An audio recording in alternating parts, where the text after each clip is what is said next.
Hello everyone, it's Helen here and thank you for joining me on day 3 of my spring series. Now today's project is going to be this caddy holder. Now this is made from the window Thinlits dies, so it's kind of like a half a box, and it fits perfectly inside the Stampin' Up ribbons. So this will be perfect for organising all your ribbons in a storage box, so you can have these all lined up, or you can glue them together side to side and have one long line at the back of your desk. So yeah, I'm just so amazed how well these spools of ribbon fit in there so well. Okay, so let's get on with the project. Don't worry about writing down any of the measurements. They're all going to be written down on my blog page. The link will be down below for that one. So I've prepared one of these and we're going to make another one of those to make a matching pair. I've cut out my papers, and these are, this one measures 4 by 4 and this one measures 6 1/4 by 5 5/8. So let's start with the larger one first. So grab your scoreboard and have it in the landscape, portrait. So we're on the 5 5/8 side, and we're going to score at 1 7/8. So that would be this one here, and 3 3/4. Should be that one there, and that's it for scoring. Nice and easy. So grab your bone folder. So I had a load of this Sending Love paper left over from obviously the Valentine's. So I'm trying to find other projects to use it for which are non-Valentine's themed. So we've got that ready, and now we're going to grab this and then grab our big shot.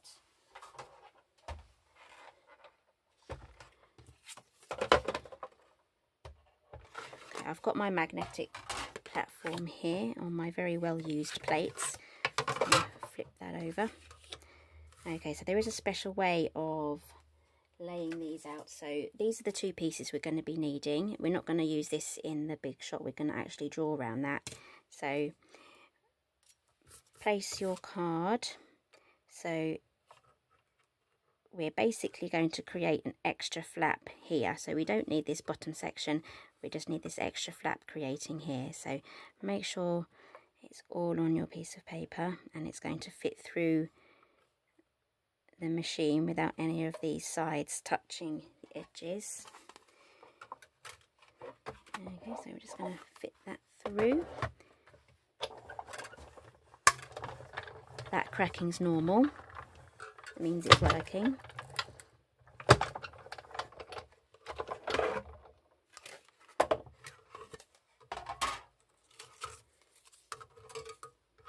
Okay, so you should end up with something that looks like that.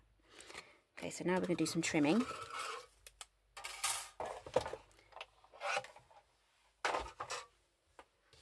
Grab your scissors.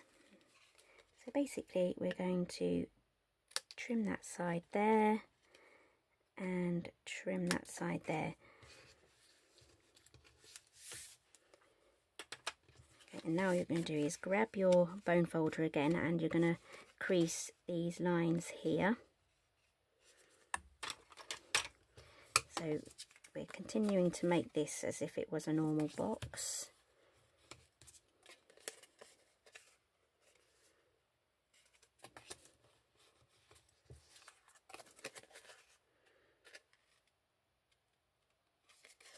A bit of trouble with that one.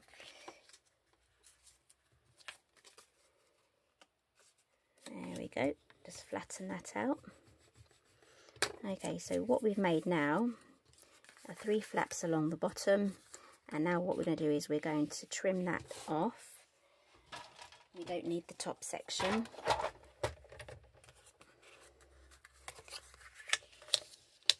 So what I like to do is I like to line this corner here along with that corner there,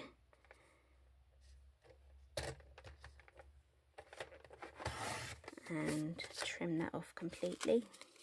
Oh, that didn't go through properly. Oh, that's good. Okay, so now we should have 2 pieces, so you do that twice to get the 2 pieces. And now we can stick our sections together. So I'm going to use Tombow for this. I'm going to use it sparingly so it doesn't ooze out the edges. So I'm going to stick the bottoms down first. So we just line that up there.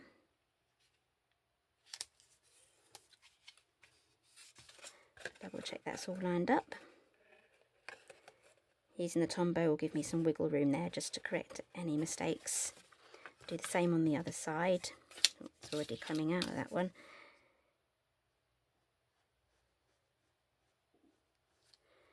I'm going to move on to a different bottle.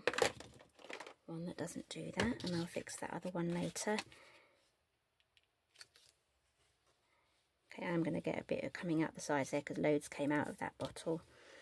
So the trick is when using the wet glue is to try and keep your fingers not sticky, so then it doesn't spread around your project. So I'm just going to grab a baby wipe.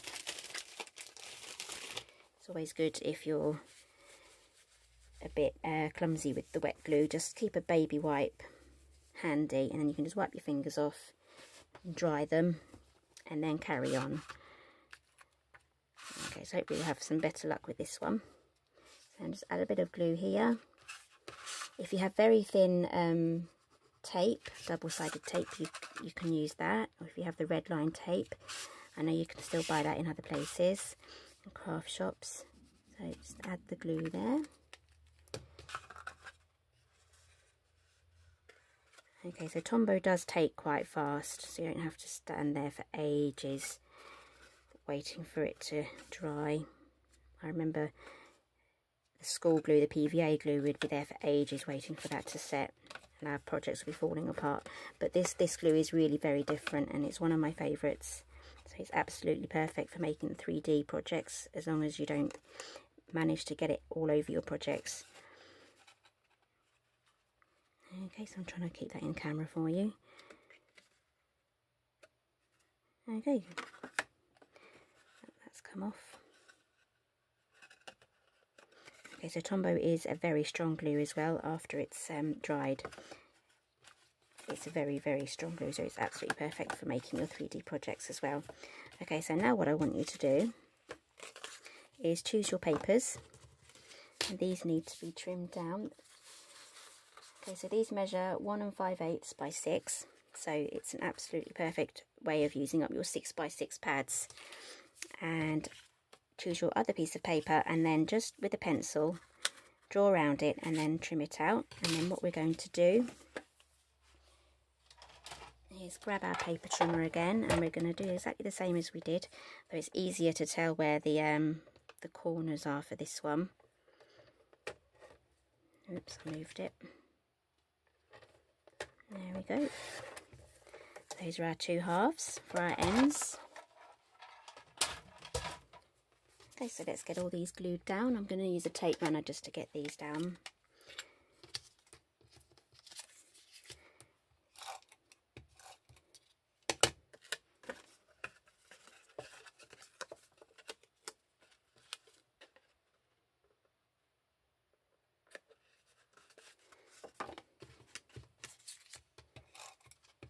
Okay, so you can carry on decorating this. I'm just going to put paper on mine because I don't want any embellishments to catch on things. But I do have a tub drawer sort of thing for keeping my ribbons in, and they do shuffle around a bit as I move the tub around. So this will stop them moving around inside. And then I can also colour coordinate them as well a lot easier. So just choose which one you want on the bottom and the sides. I think I want that one on the bottom, and there's also a direction as well, so it doesn't matter about this one, but these two you'll need to make sure you put them the right way around, because you don't want to get any of your don't need that, any of your patterns upside down. If it's not a directional thing, then don't worry.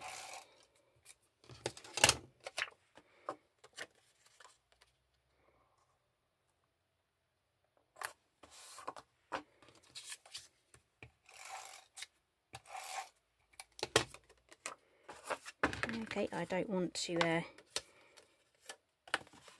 get the upside down thing mixed up, so I'm turning it the right way around for this one. And just do the same on the other side.